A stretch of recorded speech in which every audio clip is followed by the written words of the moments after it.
Hello students, welcome to our channel. We are considering chapter number 1, rotational dynamics. In previous lecture, you have considered about the uniform circular motion, how it can be carried out. Now in this lecture, we are going to consider centripetal and centrifugal forces and another concept, center of mass. Before that, we are going to consider centripetal force. Now here centripetal force, we have to consider the centripetal force. As we have discussed that uniform circular motion is an accelerated motion, that means it has acceleration, and we know that acceleration is directed towards the center, that means it is referred as centripetal acceleration. Now we know that the Newton's second law, we have studied it in a previous standard. What it says, if there is an acceleration, then there must be some force is acting on body to produce that acceleration. So to produce the required acceleration, some force should be necessary. So as the UCM is an accelerated motion, so obviously there must be some force, and which is acting in a direction of acceleration. So what is the direction of force now? That is along the radius and towards the center. So here that direction of force must be in the direction of acceleration along the radius and towards the center of circle, and therefore such a force is referred as a centripetal force. So here centripetal means towards the center. So how we are going to define it now? So centripetal force is a force acting on a particle performing circular motion. म्हणजेच इथे particle काय करतोय, circular motion perform करतोय. So here force is acting on a particle performing circular motion which is along the radius of circle and directed towards the centre of circle. म्हणजेच तो along the radius आहे आणि सेंटरकडे त्याला direct करतोय. मग त्याचा formula आहे इथे, कॅल्क्युलेट करू शकतो त्याला आपण. सेम फॉर्म्युला यूज करायचा न्यूटन सेकंड लॉच्या according, F is equals to M A. फक्त इथे आपण एफ सी पी घेतलं आहे, म्हणजे सेंट्रीपेटल. एम व्ही ओमेगा, दुसरा फॉर्म्युला आहे M V square upon R, आणि तिसरा फॉर्म्युला आहे एम आर ओमेगा स्क्वेअर. म्हणजे तीन फॉर्म्युले आपण यूज करू शकतो, पण जनरल फॉर्म्युला आहे M V square upon R, तो मॅक्झिममली आपण काय करणार आहे, यूज करणार आहे. आता याच्या काही प्रॉपर्टीज आपल्याला बघायच्या आहे, काही इम्पॉर्टंट प्रॉपर्टीज आहेत त्या आपल्याला या ठिकाणी बघायच्या आहे. आता पहिली इम्पॉर्टंट प्रॉपर्टी आहे real force acting on particle performing circular motion. म्हणजे हा सेंट्रिपेटल फोर्स जो आहे तो कुठल्या कॅटेगरीचा आहे, रियल फोर्स, जे तुम्ही मागच्या स्टँडर्डमध्ये म्हणजे 11वीला बघितलेलं आहे. रियल फोर्स म्हणजे ज्याचा सोर्स माहिती आहे. त्यानंतर दुसरी इम्पॉर्टंट प्रॉपर्टी म्हणजे it is the necessary force for maintaining the circular motion. Necessary means compulsory. हा फोर्स नसेल तर सर्क्युलर मोशन मेंटेन होणार नाही. त्यानंतर तिसरी प्रॉपर्टी आहे its direction is different at different points. म्हणजे सर्क्युलर मोशन आहे त्यामुळे प्रत्येक पॉईंटला वेगळा रेडियस आपण ड्रॉ करू शकतो, त्यामुळे प्रत्येक वेळेस वेगळी डायरेक्शन आपल्याला ॲक्वायर होईल. आणि चौथी प्रॉपर्टी आहे it is acting along the radius of circle and directed towards the centre of circle. आणि शेवटची प्रॉपर्टी आहे इट डज नो वर्क. म्हणजेच हा फोर्स कुठल्याही प्रकारचं वर्क परफॉर्म करत नाही, कारण की इथे जो फोर्स आहे तो टँजेन्शियल व्हेलॉसिटीला काय आहे, परपेंडिक्युलर आहे, त्यामुळे इथे वर्क होणार नाही.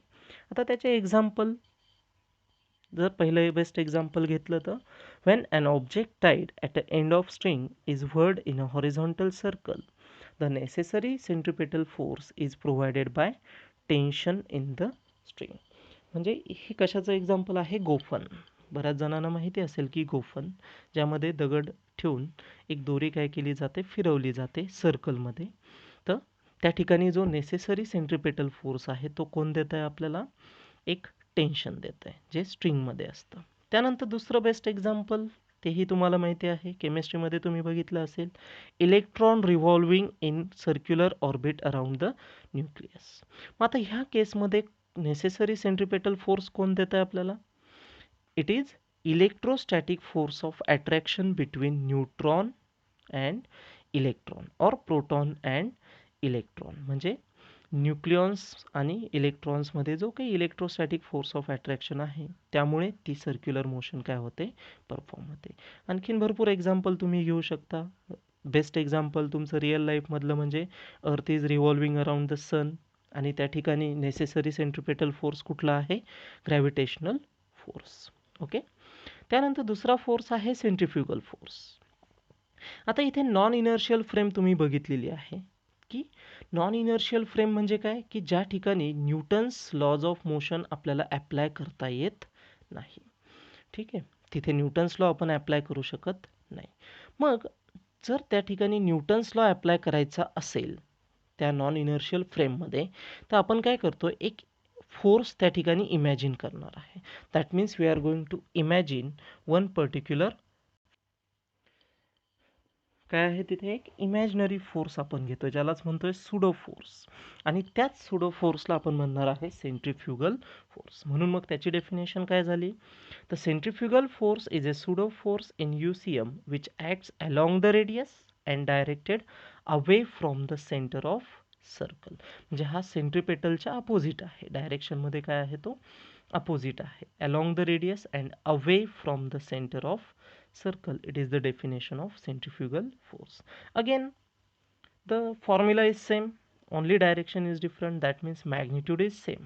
So mv omega, mv square upon r, mr omega square, these three formulas we are going to use to calculate centrifugal force. Now some properties of centrifugal force.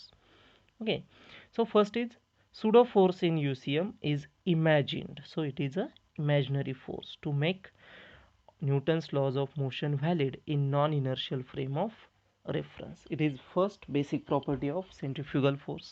And second is acting along the radius, but where it is directed, कुठे direct केला जातोय तो, away from the centre. ह्या त्याच्या properties आहे.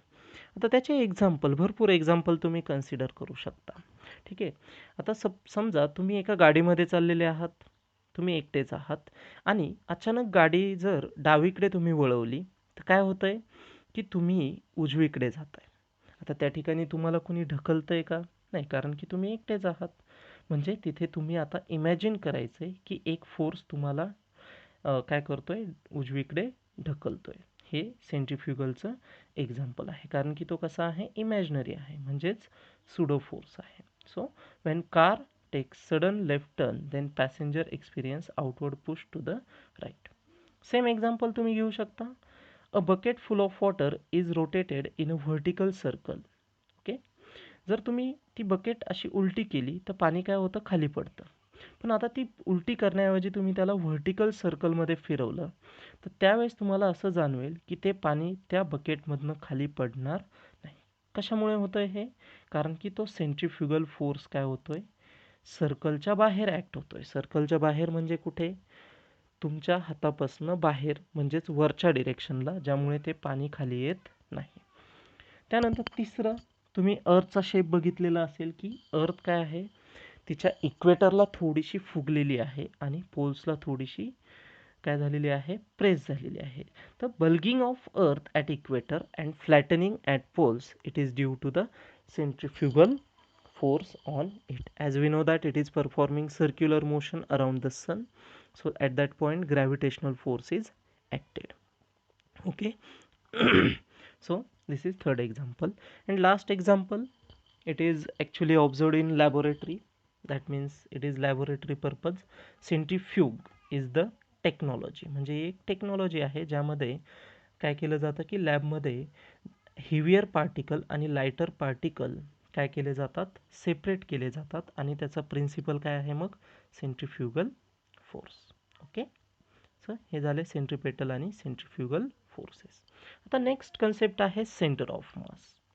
ही सुद्धा खूप important concept आहे. आता ह्या ठिकाणी सेंटर ऑफ मासची गरज काय आहे, एक्झॅक्टली काय नेसेसिटी आहे. Centre of body, center of mass of a body is defined as that point at which whole mass of the body is supposed to be concentrated. एक सिंगल पॉईंट आपल्याला घ्यायचं आहे, ज्या सिंगल पॉईंटला बॉडीचं पूर्ण मास आपल्याला काय करायचं आहे, इमॅजिन करायचं आहे की ते कॉन्सन्ट्रेट झालेलं आहे. In order to study motion of the body in accordance with the Newton's laws of motion. म्हणजे डिरेक्टली आपण हेवी ऑब्जेक्टला न्यूटन्स लॉज अप्लाय करू शकत नाही, त्यामुळे पूर्ण बॉडीच्या ऐवजी आपण एक सिंगल पॉईंट घेतोय ज्या ठिकाणी पूर्ण मास जे आहे ते कॉन्सन्ट्रेट झालेलं आहे आणि त्यालाच आपण म्हणतो centre of mass.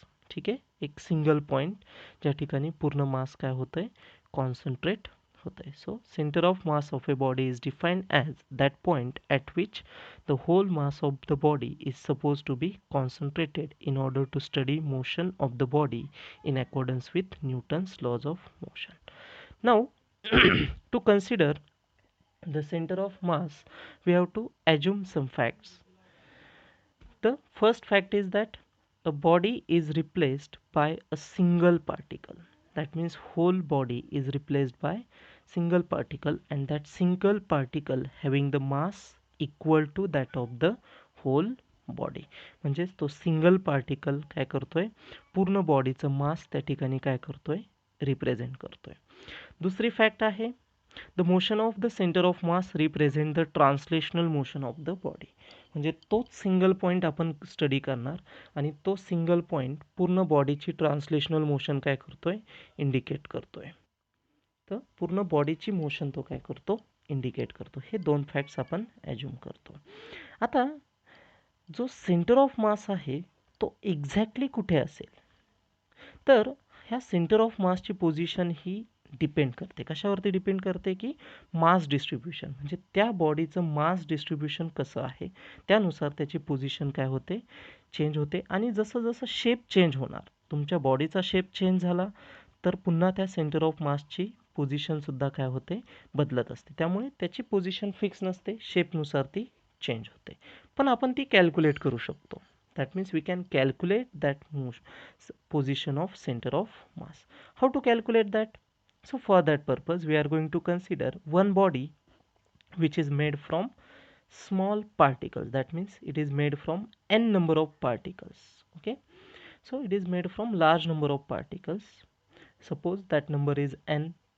We are going to consider masses. Mass of first particle is m1, of second is m2, and last particle having mass mn. Okay, suppose all these particles are situated at a particular distance.